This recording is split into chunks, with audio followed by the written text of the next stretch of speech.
ಮಾಜಿ ಸಂಸದ ಪ್ರಜ್ವಲ್ ರೇವಣ್ಣ ಅಶ್ಲೀಲ ವಿಡಿಯೋ ಪ್ರಕರಣದಲ್ಲಿ ಮತ್ತೊಂದು ಮಹತ್ವದ ಬೆಳವಣಿಗೆ ಹಾಸನದಲ್ಲಿ ನಡೆದಿದೆ.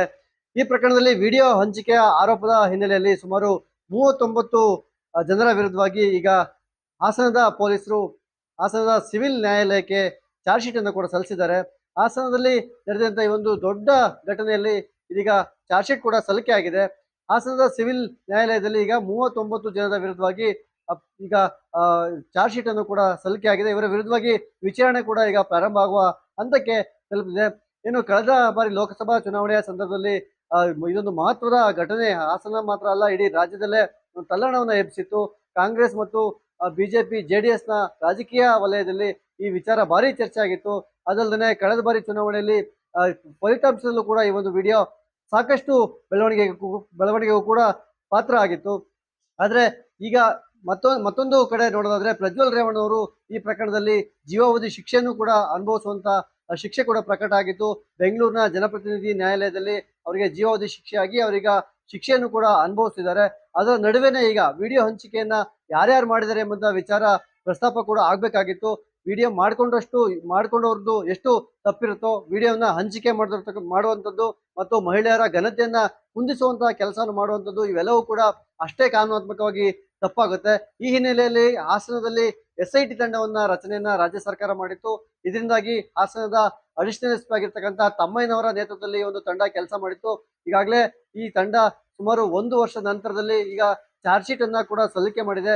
ಸುಮಾರು 13,700 ಪುಟಗಳಿರ್ತಕ್ಕಂಥ ಚಾರ್ಜ್ ಶೀಟ್ ನಲ್ಲಿ ಸುಮಾರು 39 ಜನರ A1 ನಿಂದ A39 ಕೂಡ ಆರೋಪಿಗಳ ಹೆಸರನ್ನ ನಮೂದಿಸಿ ನ್ಯಾಯಾಲಯಕ್ಕೆ ವಿಚಾರಣೆಗೆ ಸಲ್ಲಿಕೆಯನ್ನ ಮಾಡಲಾಗಿದೆ. ಈ ಹಿಂದೆ ಏನು ಪ್ರಜ್ವಲ್ ರೇವಣ್ಣ ಅವರ ಚುನಾವಣಾ ಏನು ಅವರ ಪರ ಇರ್ತಕ್ಕಂಥ ಅವರ ಕಾರ್ಯಕರ್ತರು ಈ ವಿಚಾರವಾಗಿ ಒಂದು ದೂರನ್ನ ಕೂಡ ಸಲ್ಲಿಸಿದ್ರು. CR ನಂಬರ್ 33/2024 ನಲ್ಲಿ ಈ ಒಂದು ವಿಚಾರವನ್ನ ಹಾಸನದ ಸೆಂಟ್ ಠಾಣೆಯಲ್ಲಿ ನಮೂದು ಮಾಡಿದ್ರು. ಪ್ರಜ್ವಲ್ ರೇವಣ್ಣ ಅವ್ರದ್ದು ಎಂಬಂತ ವಿಡಿಯೋವನ್ನ ಹರಿಬಿಟ್ಟು ಚುನಾವಣೆಯಲ್ಲಿ ಸೋಲಿಸಲಿಕ್ಕೋಸ್ಕರ ರಣತಂತ್ರವನ್ನ ರೂಪಿಸಿದ್ದಾರೆ.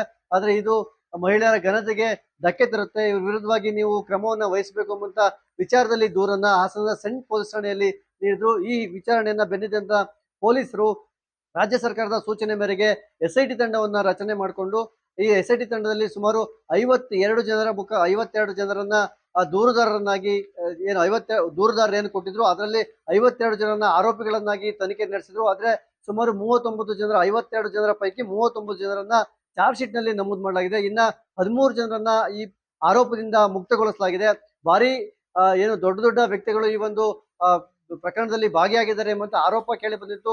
ಈ ಪ್ರಕರಣದ ಹಿಂದೆ ಮಾಜಿ ಶಾಸಕ ಪ್ರೀತಮ್ ಗೌಡ ಆಗಿರ್ಬೋದು, ಹಾಲಿ ಸಂಸದ ಶ್ರೇಯಸ್ ಪಟೇಲ್ ಆಗಿರ್ಬೋದು, ಇವರೆಲ್ಲರೂ ಕೂಡ ವಿಡಿಯೋ ಹಂಚಿಕೆಯಲ್ಲಿ ಭಾಗಿಯಾಗಿದ್ದಾರೆ. ಈ ಜಿಲ್ಲೆಗೆ ಮಾತ್ರ ಅಲ್ಲ, ರಾಜ್ಯಕ್ಕೆ ಎಲ್ಲರೂ ಕೂಡ ಪೆನ್ ಡ್ರೈವ್ ಅನ್ನ ಹಂಚಿಕೆ ಮಾಡೋದ್ರಲ್ಲಿ ಇವರ ಪಾತ್ರ ಇದೆ ಎಂಬಂತ ಆರೋಪವನ್ನ JDS ನ ನಾಯಕರುಗಳು ಮಾಡಿದ್ರು. ಈ ಬೆನ್ನಲ್ಲೇ ಈಗ ಚಾರ್ಜ್ ಶೀಟ್ ಕೂಡ ಸಲ್ಲಿಕೆ ಆಗಿದೆ. ಆದ್ರೆ ಅವ್ರು ಯಾರ ಹೆಸರು ಕೂಡ ಈಗ ಚಾರ್ಜ್ ಶೀಟ್ ನಲ್ಲಿ ಇಲ್ಲ. ಕೇವಲ ಬಿಜೆಪಿಯ ಕಾರ್ಯಕರ್ತರು ಮತ್ತು ಭಾರಿ ವ್ಯಕ್ತಿಗಳು, ದೊಡ್ಡ ವ್ಯಕ್ತಿಗಳ ಮೇಲೆ ಏನ್ ಆರೋಪ ಮಾಡ್ತಿದ್ರು ಅವ್ರು ಯಾರು ಕೂಡ ಚಾರ್ಜ್ ಶೀಟ್ ಸಲ್ಲಿಕೆ ಆಗಿಲ್ಲ.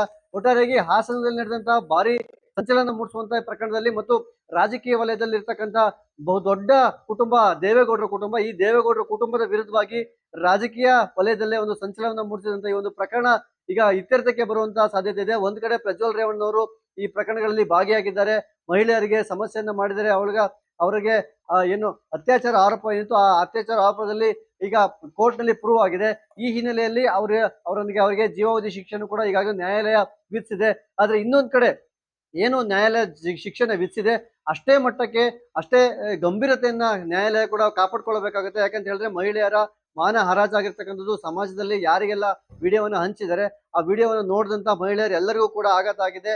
ಆ ಮಹಿಳೆಯರ ಘನತೆ, ಗೌರವ, ಮಾನ ಮರ್ಯಾದೆ ಎಲ್ಲದೂ ಕೂಡ ಹರಾಜಾಗಿದೆ. ಇದರಿಂದಾಗಿ ಈಗ ಮಹಿಳೆಯರ ಘನತೆಯನ್ನ ಆಧಾರವಾಗಿಟ್ಕೊಂಡು ಏನು IPC ಸೆಕ್ಷನ್ಗಳ ಮೂಲಕವಾಗಿ ಈ ಒಂದು ಚಾರ್ಜ್ ಶೀಟ್ ನಲ್ಲಿ ನಮೂದು ಮಾಡಲಾಗಿದೆ. ಈ ಪ್ರಕಾರವಾಗಿ ಈಗ 39 ಜನರ ಚಾರ್ಜ್ ಶೀಟ್ ಸಲ್ಲಿಕೆ ಏನಾಗಿದೆ, ಇವರು ಈಗಾಗಲೇ ನಿರೀಕ್ಷಣೆ ಜಾಮೀನಿಗೂ ಕೂಡ ಅರ್ಜಿಯನ್ನು ಸಲ್ಲಿಸಲಿಕ್ಕೆ ಕೂಡ ಮುಂದಾಗಿರ್ತಕ್ಕಂಥದ್ದು. ಒಟ್ಟಾರೆಯಾಗಿ ಹಾಸನದಲ್ಲಿರ್ತಕ್ಕಂಥ ಈ ಒಂದು ಪ್ರಕರಣ ಯಾವ ಹಂತಕ್ಕೆ ಹೋಗಿ ತಲುಪುತ್ತೆ ಮತ್ತು ಈಗ ಏನು ಚಾರ್ಜ್ ಶೀಟ್ ಸಲ್ಲಿಕೆ ಆಗಿದೆ ಅವರ ವಿಚಾರಣೆ ಮುಂದಿನ ದಿನಗಳಲ್ಲಿ ಯಾವ ರೀತಿ ನಡೆಯುತ್ತೆ ಎಂಬಂಥದ್ದು ಈಗ ಎಲ್ಲರಲ್ಲೂ ಕುತೂಹಲ ಆಗಿರ್ತಕ್ಕಂಥದ್ದು. ಒಂದ್ ಕಡೆ ಭಾಗಿಯಾಗಿರ್ತಕ್ಕಂಥ ಪ್ರಜ್ವಲ್ ರೇವಣ್ಣ ಅವರಿಗೆ ಜೀವಾವಧಿ ಶಿಕ್ಷೆ ಆದ್ರೆ ಹಂಚಿಕೆ ಮಾಡಿರ್ತಕ್ಕಂಥ ಆರೋಪಿಗಳಿಗೆ ಯಾವ ರೀತಿ ಶಿಕ್ಷೆ ಆಗುತ್ತೆ ಎಂಬಂತ ಕುತೂಹಲ ಹಾಸನ ಮಾತ್ರ ಅಲ್ಲ, ಇಡೀ ರಾಜ್ಯದಲ್ಲಿ ಕೇಳಿ ಬರ್ತಿರ್ತಕ್ಕಂಥದ್ದು. ಕೃಷ್ಣಮೂರ್ತಿ, ನ್ಯೂಸ್ 18 ಹಾಸನ. ನಿರ್ಭೀತ, ನಿಷ್ಪಕ್ಷಪಾತ, ವಿಶ್ವಾಸಾರ್ಹ ಸುದ್ದಿಗಳಿಗೆ ಮತ್ತೊಂದು ಹೆಸರಾಗಿರುವಂತ ನ್ಯೂಸ್ 18 ಕನ್ನಡ ಈಗ ಆಪ್ನಲ್ಲೂ ಲಭ್ಯವಿದೆ. ದಯವಿಟ್ಟು ಇಲ್ಲಿರುವ QR ಕೋಡ್ ಅನ್ನ ಸ್ಕ್ಯಾನ್ ಮಾಡಿಕೊಂಡು ಆಪ್ ಅನ್ನ ಡೌನ್ಲೋಡ್ ಮಾಡೋದಕ್ಕೆ ಮರಿಬೇಡಿ. ನಿಮ್ಮ ಬೆಂಬಲ ಹೀಗೆ ಸದಾ ನಮ್ಮೊಂದಿಗಿರಲಿ. ಧನ್ಯವಾದ.